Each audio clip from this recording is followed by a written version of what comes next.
Hello, welcome to the land of Kakiak. My name is Laurel. Today is a question and answer video. Okay, so I put a post on YouTube the other day and asked for your question and answers. I have one more video left in my ninth grader curriculum pick, kind of first impressions, flip throughs I was showing. And that's his science video, and that's coming very soon. I think I have all the materials have finally showed up at the house. So these are all just my opinions, eat the fish, spit out the bones. As your friend, I'll just, we share our experiences and our own opinions, and maybe it'll be helpful. So somebody asked how they could help their reluctant reader. That's hard, I guess, when I don't know the child specifically and what their, I don't know what their stumbling block is for reading. I do know that just not everybody loves to read.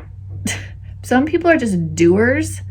I know I grew up, so there's 5 kids in my family. My mom always said, the 3 girls, we just lived in our books. I remember almost getting in trouble because I wouldn't go to bed at night. I'd be up with my flashlight reading, you couldn't get me to stop reading. I had 2 brothers. My parents were neither one of them. They hated reading. They had no interest in it. They really hated school reading, and they didn't really love school in general. So my dad started out life as a teacher. I guess it was before I was born, so it was in the 70s. I'm an 80s baby. He actually developed a reading program that they ended up, I think, adopting in the Portland school district back then. But it was all based on, he was just let the kids just read what they're interested in. So they stopped assigning you have to read these certain books, and just let the kids bring in materials that they were interested in and let them pick out their own books and stuff. So he's 9. So I might, if he was really reluctant, I might look into adjusting his book list to being more interest led. Just a thought. I personally kind of do a balance of this. The kids are always allowed to, on their own time, read whatever things that they're interested in reading. But I do have a book list. You know how we love the Robinson curriculum book list and the Easy Peasy readers and some other things. There are more books. We have more books on our book list than they'll probably ever read. So I do let them. Some books I specifically, for a while, I do you have to read this, you have to read this. But if there's something that they're more interested in, I let them read it more. So my oldest son, there was some of those Victor Appleton, Tom Swift books on the RC book list. And once he read the first one, he really liked them. So even though there was only a couple of those books on the book list, I went ahead and bought more of those books because I knew he was interested in it and he liked it, and he read more of them. So I just let him read. I knew they had really good vocabulary and and good writing, syntax, and so I knew he was feeding his brain at the same time, but it was more something that he liked. Same with William loves the Magic Treehouse book series, and then we just bought the Merlin Mission books as well. And so I do let them go off list, because when they're if they really show that they really love something, I just let them go for it. But I do make him read some of the classics. I'm making him read my middle is also 9. He's reading Swiss Family Robinson right now, and I do think that they have, in my kids, I do say you have to you do have to read some of these longer books, these more, we call them their school books. You do need to finish what you start. I think that's an important lesson and skill, and your building up. What's the part of your brain that they've scientists have now said it's the will to live part of your brain, or where is it? I remember hearing something about athletes, this part of the brain is more developed. Anytime we force ourselves to do something we don't want to do, we are strengthening a certain part of our brain. Think about those athletes, all the times that they didn't feel like getting up at 4 a.m. and going to the gym. to work out super hard on a cold winter day, right? But they force themselves, like, and the more times you do that, the easier it gets to do hard things. And I think we can start that right at home with, like, you do have to read these books that are maybe more challenging for you, or that aren't just like brain candy stuff, because I do think it's good for their brains, So I don't know, maybe that's just some food for thought. The other thought is that maybe they are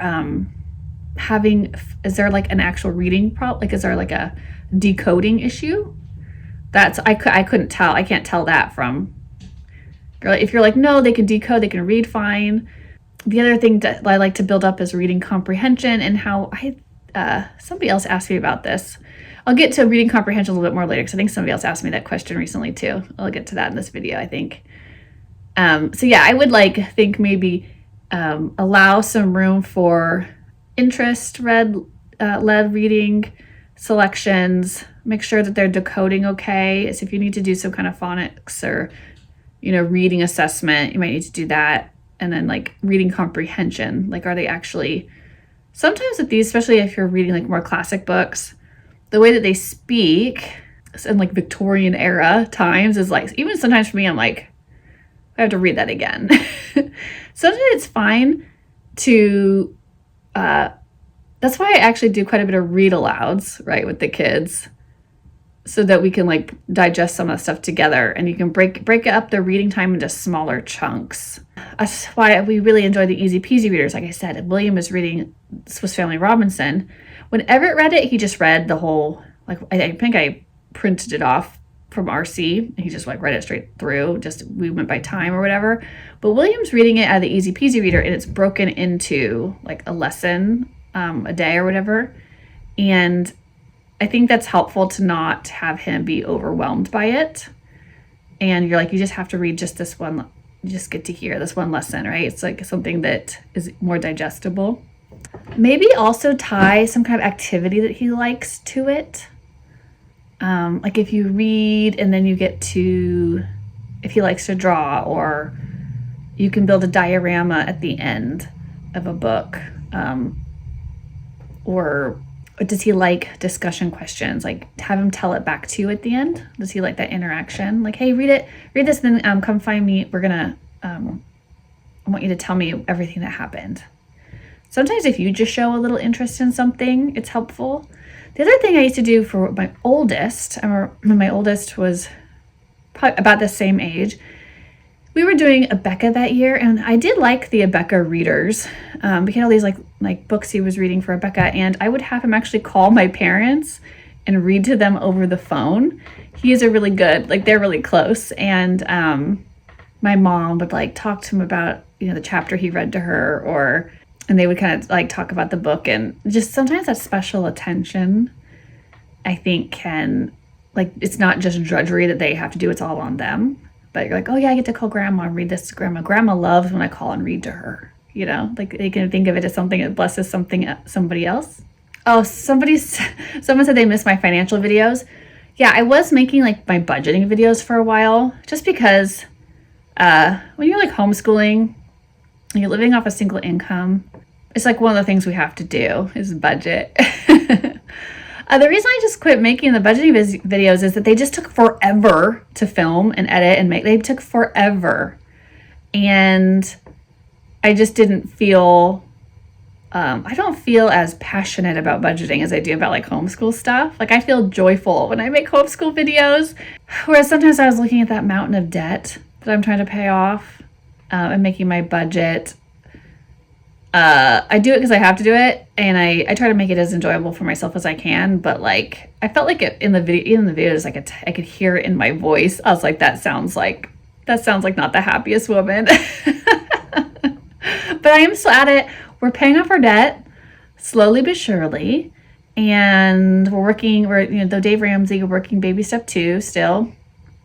And every once in a while, I blast through my emergency fund because car stuff happens and I have to replenish, and I get new medical bills, and so I can't always make extra payments. But praise the Lord, we've been able to make our my planned monthly payment for my debt snowball. So we're still going. If you've got debt, keep going. Just keep going. You're not alone. Just do your best. Ideas about how to motivate your kids to love learning. Yeah, that's the question, isn't it? Some kids are just more naturally interested in academic type stuff. Some kids are more people pleasers, and I think a lot of it they're trying to please us, so I tap into that. Like what helped my youngest is he was really moaning a lot. And he's 6. He's going to be 7 here in April. We're in February. But what really turned around his attitude was rewards. So whenever he finishes, I think I've shared this before, we finish a notebook. He gets through a whole notebook. He gets some kind of reward. So it can be like something from the Dollar Tree. It's usually just like, okay, well, you can go to the Dollar Tree and get anything you want from the Dollar Tree as a gift, or like I can bake them something. Like I'll bake a cake. Do you want a cake? Do you want a Dollar Tree trip? We love Dollar Tree because you can always get more. They love sketch pads there. They love to draw these really big ones, and we always have them out. We just get a new one whenever they're full. And you get cheap little toys or slime or something. That I'm just gonna throw it away shortly, but it's like a little payoff, and they get a special trip out to the store with mom. Like I'll take him, I'll leave the other 2 at home. Just, you guys do your schoolwork. We're doing a Dollar Tree run for Bo's, notebook reward. And then also he loves to show his dad. He's such a daddy's boy, and he loves to I'm like, whenever he does a good job, I make a really big deal. I'm like, oh, this looks so good. You did such a good job on that. We should show this to dad when dad gets home. And he's like, yeah. And he's like so excited. So now he actually starts saying things like, now he's taking more pride in his work. He starts saying like, I'm going to show this one to dad when dad gets home, And so I try to be like positive. The other side of that though for me is don't judge me. I'm not a gentle parent. You're not allowed to complain and moan about doing your schoolwork. I'll be like, you won't get sympathy from me. I'll be like, knock it off. I don't tolerate it. So kids have to learn to behave. We have to learn to do hard things we don't want. It's part of that, like we said, with the reading thing, reluctant reading, is that we just make ourselves do the things that we don't want to do, and it gets easier and easier and easier, So, I can be a little bit sympathetic. I can be like, it's not going to be that bad. Or, hey, we do this every day. The sooner you get done, the sooner you can play. If they're running, I kind of brush it off. I do think of keeping the appropriate amount of work is the key to kids not really hating school. So I've done a lot of tweaking. I kind of dropped time requirements. I was starting when I was doing the Robinson curriculum. There's this. You can do time requirements when they're older and their willpower and stamina is greater. Especially when they're young. I just found that time wasn't it's not a good measurement for me. And so I do just walk, because not every day is the same. Some days you feel different from day to day. Sometimes you're kind of battling a virus you don't really know that they have, or they're tired, they've wiped out from some, play date the night before or something. So I have a general, we do the same subject, we do our subjects every day, but there are certain things where I'm just kind of watching how they're doing, especially when they're young and you're kind of working with them for most things. If they're struggling, then I keep it shorter, if they're the juices are flowing, we can go a little bit longer, but I do just keep an eye on, their frustration level, their energy levels, the quality. If they're working, they're oh, and they're just really having a hard time, I might make them finish. I'll try to think of what would be an appropriate amount to finish and say, it's better to do less and do it quality than to do more and have it just be slop, So, I mean, I feel like a lot of homeschooling is just like, it's just parenting and it's just being intuitive to your child, which, to be honest, annoys me because I would like things to be the same every day. I love routine. I want things to be efficient. I love systems. So I want to set it and forget it. But with kids, I don't know. I've just found that I have to be really attentive to each individual kid. And it is really, there's no way around it. It's really taxing on mom. So help yourself out and take some brain breaks for yourself. We talk brain breaks for our kids. Mom needs brain breaks. Seriously, we work, and then when I take my lunch break, I usually a lot of times I'll give the kids lunch, and I'll go seriously eat my lunch in another room because I need a break. I need some space. I need to recharge for a second too. I'll go out and feed the chickens. I need to clear my head and get out and get away from all the noise of children. And I mean, that's just my personality, but you might feel that way too. So you're not alone. Mom needs brain breaks. Kids need brain breaks. Don't be so hard-nosed that you're just nose to the grindstone all day. You can do that. You work until you get through these tasks, and then you can take a break. Then do this, then you can take a break. And it's different for each kid because they're at different age levels, and I'm aware of what they can do. So it's just that intuition thing. But Bo gets a couple. He's my youngest, and he's the one that's always been the most reluctant. That balks the most at school. So he does. So we come together. We do Bible. Then we do. Right now we're doing science, and then he does math. He gets a break. He's the first one off. The other boys are still working. Their math takes, and science takes. And William is doing math, Bible, and science with us, and then he's doing math more on his own, right? While I'm working with Bo. And then so as soon as everybody gets through their first 3 subjects of the morning, they get to take their break. But they all kind of it takes different amount of time for each kid. Organizing materials. So I guess this kind of depends on your personality. Different people like things organized in different ways. I think of there's ways that I organize myself, and then there's ways that I organize the kids. I also I really like. I mean, you guys, I'm sure everybody knows who Dawn, the minimal mom, is. I really think the key to organizing is really just getting rid of most of your stuff. And so I'm also one of those people that's if it's out of sight, it's out of my mind, and I forget that I even have it. So there's really no point in me having a ton of stuff that's organized, but away where I can't see it. I will never think of it again and never use it.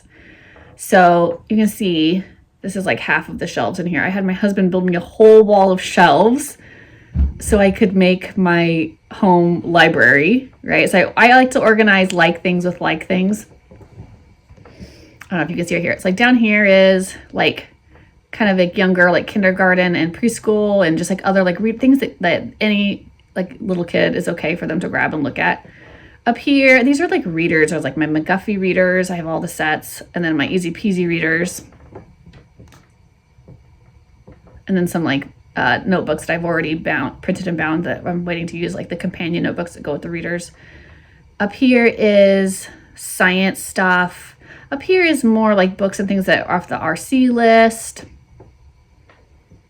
Over here, right, just more readers, my Chronicles of Narnia, more readers, things that would be on our book list. Over this behind this picture is actually all writing materials. It's writing workbooks. It's all my writing and rhetoric. It's got where I would do just language arts stuff, spelling stuff. So anyways, down here is math. Everything down here is math. So I'm gonna things with and I like it to be in an open format so I can see it, or else I just won't even remember it for the most part.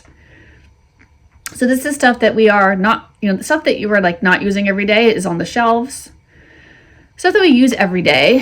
Can you see behind me? There's baskets. That's Will's basket, Everett's basket, and down the floor is Bo's basket, and they all have the same basket, basically size this, right? And this is, it just has their notebook and their current curriculum. Oh my gosh, it's snowing outside right now. It's so pretty. It doesn't snow a lot in South Carolina, so anyways, so that's their daily stuff is there, right? And I guess I do a lot of basket. I like the container method, like it needs to fit in a basket. Same with just like their schoolwork is organized. I made those notebook. I have multiple notebook lines. I've got the everything notebooks. I've got my unofficial RC notebooks. I've got the my McGuffey companion reading and writing notebooks, and then the everything else notebooks that I pair up. That's what I'm doing with my youngest two right now. And then my oldest is using an RC notebook, level 6. But that keeps their like daily work organized.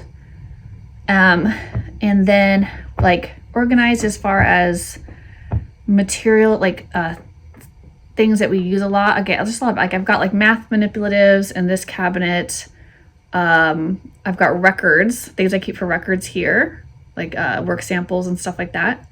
And all of my, I'm required to keep whatchamacallits, like a journal or planner or whatever. So I keep those in there as I finish them, those papers and work samples for each year. And I don't have to keep a lot of those. Like I think I only have to keep 3 days worth for each subject per year. So if I just keep one notebook that the kids fill out for, it'll have all their subjects in it, right? Because that's how I have, 1 or 2 notebooks. I just keep those in there. And then I have a planner that helps keep me organized. Then I've got like a couple drawers. Like I have like a history drawer, right? Like whatever my family subject drawer, right? So whatever I'm doing as a family subject is always in the same drawer, whether it's history or science. So it's down there. And then I've got like a morning basket, which I need to go through, I need to purge. I need to get rid of a bunch of stuff that like we already use or we're not going to use again, or that like I just have found. My big problem is I get too much stuff, too much curriculum and books because I like that stuff. And a lot of us are online shopping, and so we can't even like really pick it up and see it. We have to like order it to like actually see what it is. And sometimes you end up using it and sometimes you don't.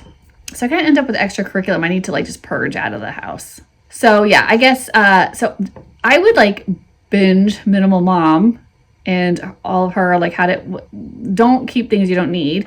Don't keep too many like work samples. You don't need that many. I like to use baskets, but like I did sacrifice. I know some people are like, oh, you have like a whole school room. Yes.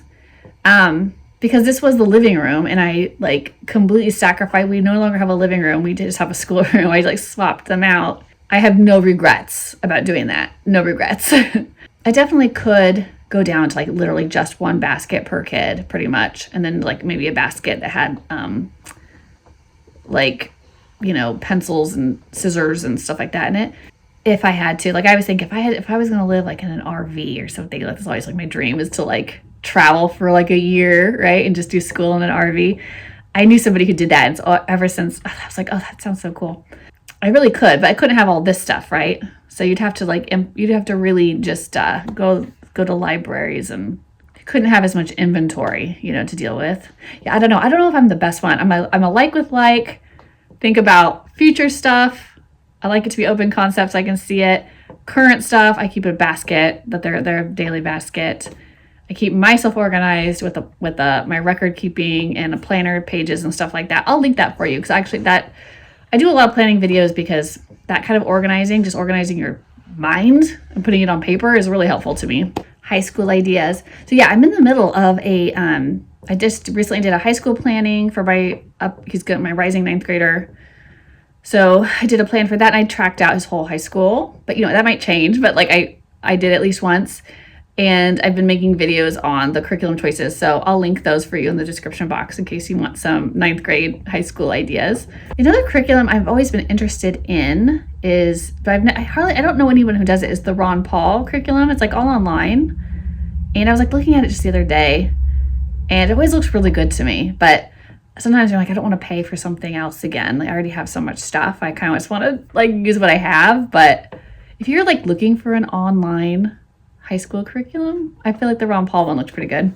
Someone said they've got a young one that's struggling with math facts. I've got one kid that really struggles with math facts. I think it's a working memory thing. And then I've got two more that are like surprisingly good. You can just focus on teaching. I did go with like number sense. I started with my younger two. It's my oldest that has had a hard time with math facts, but he started out in public school. And the younger two, I really focused on number sense early on. So you may want to look into number sense.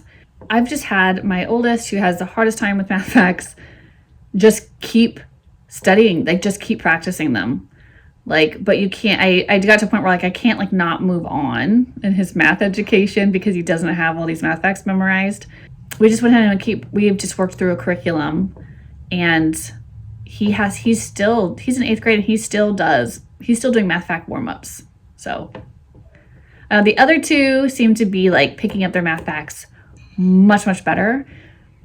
I don't know if that's because I had them and I started them out with like a number sense base, and numbers just made more sense to them from the beginning, but that's kind of like my suspicion. Or if it's just that it's just them and they're just different, which could be too. You can't go back. I can't take my oldest back and redo it. And like, I can't tell, if it would have been different I wish I would have kept him home from the beginning. I really do. So yeah, anyways, I just think just keep practicing them. That's my only opinion. Just keep practicing. We like, of course, I like flashcard drill. I like right pile, wrong pile with the flashcards to see which ones they can focus on for the week. Like we do, even with my oldest, we're like on Monday, we take the big stack, whatever ones you covered, right pile, or, that's the practice more pile for the week. You're going to, drill yourself on that every morning. And then we love there's these no prep math games. I'll find them. They were on a TBT resource, and I'll link them for you. We're still using them. There's addition, subtraction, multiplication, division. Wait, here's two. Okay, so I have this one. This one's Williams right now. We are doing, because we like to use these for warm-ups, right? Alongside his like regular book curriculum. But this one is like a multiplication games, and we just put them in these dry erase envelopes and use dry erase pens. And this is, bows. This is a addition one. So yeah, we just keep practicing. And then anything else? And I like that game Shut the Box. That's something else that kind of does math. I used to do this thing with William. Remember, I would and Bo, but like you can make the drill a game. Like the flashcard, you can hold it up, right? And if they get it right, you can give them like a block, and they can see, how tall they can. Every time they get one right, they stack the. It's kind of fun. In the end, you can knock it over, right? So maybe they won't dread doing their flashcard drills so much. So you can gamify it a little bit for them. Okay, somebody asked about the Robinson curriculum and about reading comprehension. Yeah, to my knowledge, there's not really any reading comprehension support, except for there's some of the books those have tests. What I do is, so the Easy Peasy readers, they have a lot of the same titles as RC list, and they do have some built-in like vocabulary and like sometimes some reading comprehension. Although in the earlier readers, it's a lot of just like tell it back to somebody. So I think that's fine. A really good first step is just tell it back, right? Like have your kid read something and then just come tell you about it. I've really seen a lot of like when they can't really tell it back to you, you're like, I'm not sure you really understood what you read. Maybe you need to reread that one, or like, let's look at that together, because sometimes that'll give me a chance to like answer any questions you have. Because sometimes there were just words I didn't understand, phrases, idioms I didn't understand. They get kind of confused. Yeah, so that tell it back will really like let you know a lot, like how much they're understanding, and you can adjust their reading list if you're like, yeah, this is like going way over their heads. So you can either choose to kind of read it with them, which is I think with William, that's what we ended up doing. I think like all the way up until 3rd grade, I think I was reading a lot of his reading list books with him. Like we would literally sit down and he would read like a paragraph and I'd read a paragraph, and we'd go back and forth, and I could kind of check for his understanding, like we talk about it. It's okay. I think it's okay to read really slow, but that's also part of how I implement. I don't follow RC Pure. I use it kind of like a toolbox, and it's kind of like an end goal. Like I think like by high school or something, late middle school, high school, their methodology I think makes more sense. But like K through, 6, I use it more just as a toolbox, and I do what I think I need to do to get my kid where I think they need to be and to work with them where they are.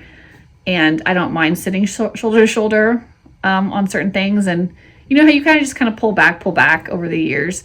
They do more and more on they work longer stints, all that stuff by themselves. But I do like to give a lot of feedback, like do that and then bring it to me. Let me see. Do that. So I think you can read with them, have them tell it back to you. There are, I'll leave my book notes and summary like resource for you in the description box. If that's something that I had that was really helpful in the early years for reading comprehension for us. Having them do a little book report at the end. I'll leave you some stuff that we've used that I don't think you have to be but I did a lot of my reading comprehension like training through the McGuffey readers, so which I found through RC. I'd never even heard of them until I found RC, and I was like, what is this? And just completely fell in love with them. So I have in the younger years, like guided instructional reading time with mom, and then they have independent reading time. So I'm not like so concerned about independent reading time that much, because they've had instructional reading time with me where we were really engaged, and I like can really explicitly teach them some things, and I use the McGuffey readers for that. So I will link to, and the McGuffey's, the revised readers are my favorite. So I will link to my shop, and if you look in the McGuffey revised section, you'll see all my reading and writing companion notebooks. That's where I'm like really getting to the reading comprehension. The other thing is I do read alouds. Like I touched on that before. Background knowledge and vocabulary are just huge for reading comprehension. The kids are like mapping the universe right now in their brains, right? We're still, even now I'm 42, I'm still learning things and like, oh, this is kind of changing how I see the world. And so they're going through that, and I just think it's really helpful to do read aloud, so to help them build the world. So and you can do this like lots of ways. You can pick your read alouds however you want. You can read them other books. I think a lot of people that do RC read a lot of the books to the kids early on. Like they just do them as read alouds. I think you could do that instead of the independent reading, like early on, right? You could be doing like some instructional reading, like whatever, reading program you're using.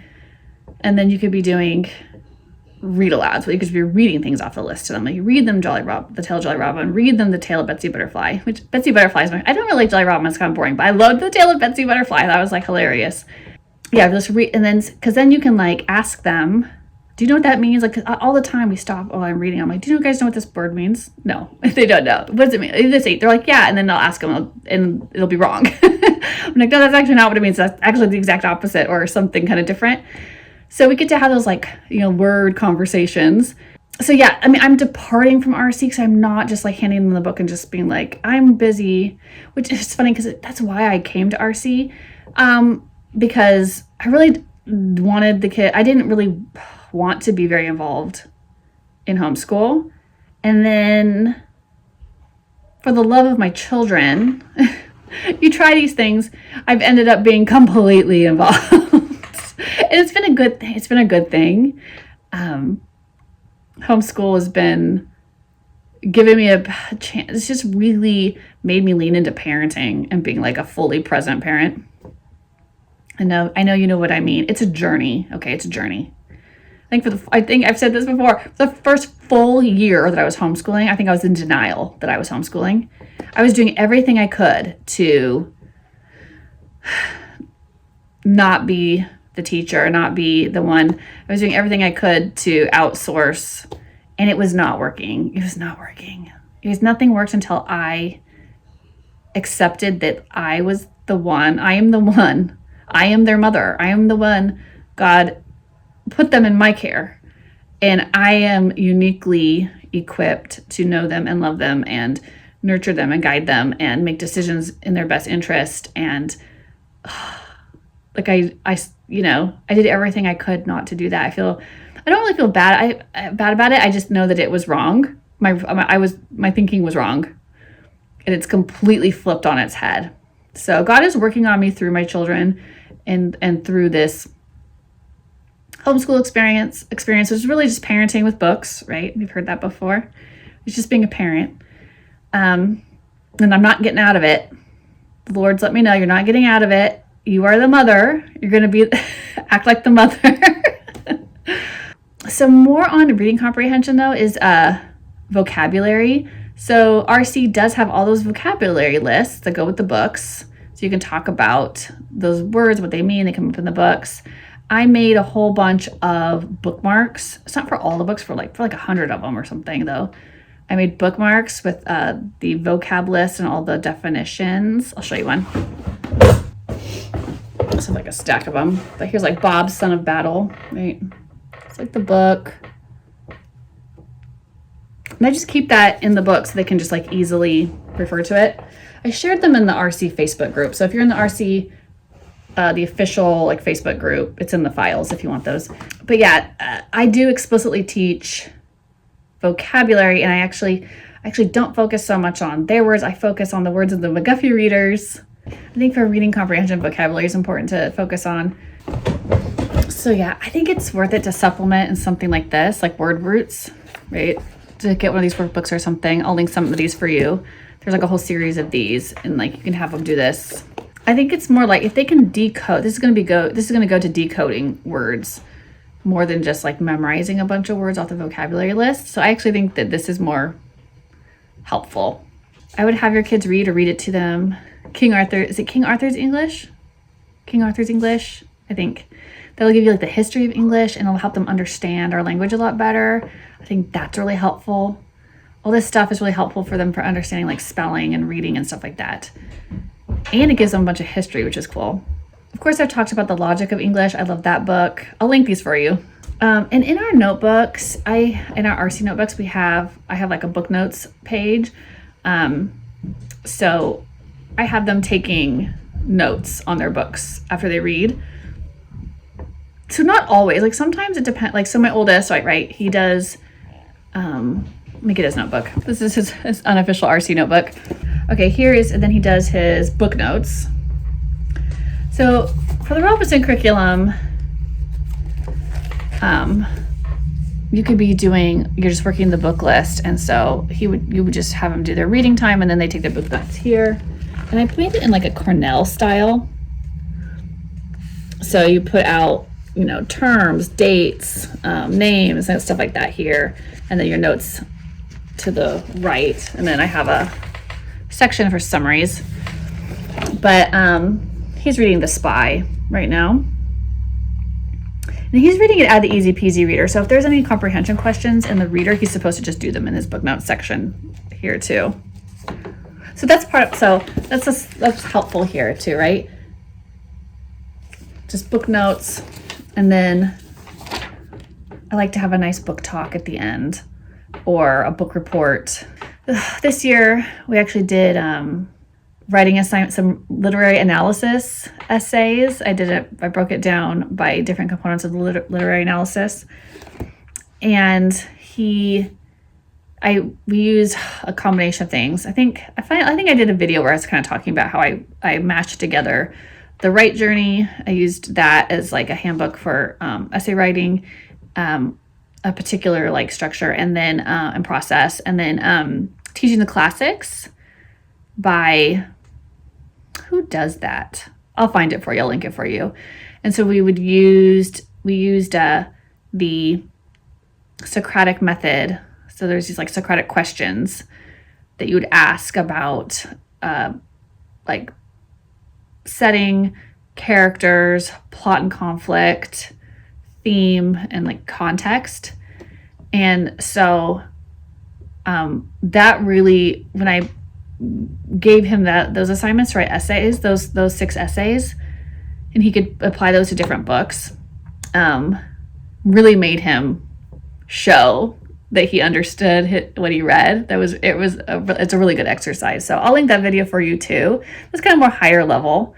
But yeah, all of my RC notebooks, and also if you're using the RC method, there's like 6 levels, and there's something for reading for them to do. So because I needed something to be able to check that we were focusing on some sort of literacy skill. RC itself does not explicitly do much with reading comprehension, so that is something that I have implemented on my own. Thoughts on my co-op? I love my co-op. We've only tried one other co-op. I would say that the whoever's running the co-op sets the tone. So if you're looking to join a co-op, I'd figure we go in for like your interest meetings or like interviews and stuff. Like make sure that you're asking the questions that are important to you. So I don't know, yeah, just make sure you ask questions. I really like our co-op. They are a really kind group of moms and kids. Like I didn't feel very welcomed at the last co-op I was at. I felt kind of just like personally, I just felt, definitely not welcomed into the group. But I felt much more welcomed by this group. So just my particular group of women has been super nice. And I think this is only the 2nd or 3rd year that they've had this co-op. So, I mean, I'm sure there's still growing pains and stuff going on, but everybody's really well-intentioned as far as I can see. The moms are really, everyone just seems very loving, and, we're like sharing ideas. It's just a really good supportive environment. So I really like it. Personally, I did find that like co-op classes are not always a good fit for my kids. I definitely I want to be there, but more so for socializing reasons and support reasons, and not really for academic reasons. There's a few academic classes that I think would actually benefit us, like economics and things like that, when the kids are older. But for the most part, I want to call out and any classes that like don't add any extra work or stress. Like we do best when like I am managing their workload and staying on top of what they're doing. And I did find that, like, especially with Everett, because he was older, and so there was like all his classes had like homework and like different things to juggle. Now he has, instead of just me to get everything into, and I have a bird's eye view of everything he's doing. Now there was like 3 other adults to get stuff to and like coordinate, and it was just kind of a nightmare. So we actually ended up pulling him out halfway through, and I was like, is this stressing us out? It was causing a lot of conflict between me and him, because I was just like, why isn't your stuff done? And so we're gonna try again next year, but I'm gonna be very careful about what I sign him up for, and talking to his teachers ahead of time, being like, what's expected, so yeah, that's what I like about homeschools. I like having control of the curriculum and the picks and stuff like that. And at the co-op, you don't have control of what even curriculum is used. So at home, when I'm working on something, if halfway through the year I'm like, this is not working, I can throw it out and try something else. But you can't do that when they're in somebody else's class. So yeah, I do really like the co-op though. Oh, somebody asked me about spelling boot camp. So my spelling boot camp was a product I had on my Etsy shop, and they asked if it's the same as, I just recently posted this Land of Kekiak spelling level 1. No, it's not the same as this. This is, I'm kind of going back through my McGuffey spelling, but I'm making it so that you can use it with any spelling list. I'm just taking out like the words. So, but you could basically just have the activity pages and use them for any words that you want.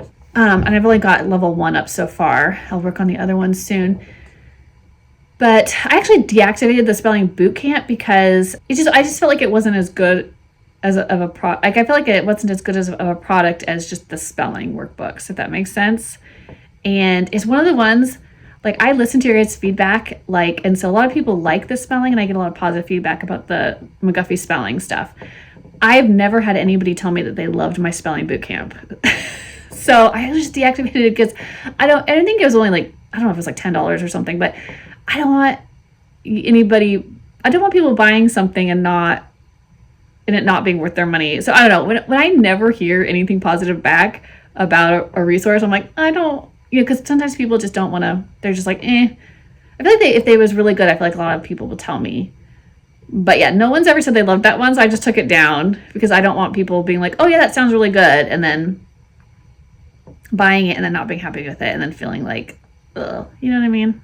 So anyways, if you did buy my spelling boot camp and loved it, let me know and I'll put it back up. But yeah, if anybody ever buys anything from my store, I want them to get their money's worth. I want it to be worth their money, even though I try to keep the prices really low so that if you don't like it, it doesn't isn't like, not like, that was really an investment. I don't want that. But yeah, like every dollar counts. Like I was talking about at the beginning of the video, like I'm on a budget. I understand. I don't have extra money to like waste on stuff. So yeah, anyways. If you guys if there's any other questions that you'd like to ask me, like leave them for me here, or message me on Facebook or Instagram or even the Etsy shop. I'll leave all my contact info in the description box, and I love to compile a list, and I love talking to you guys. I think it's really fun. Ladies, we love chatting, don't we? Okay, happy homeschooling.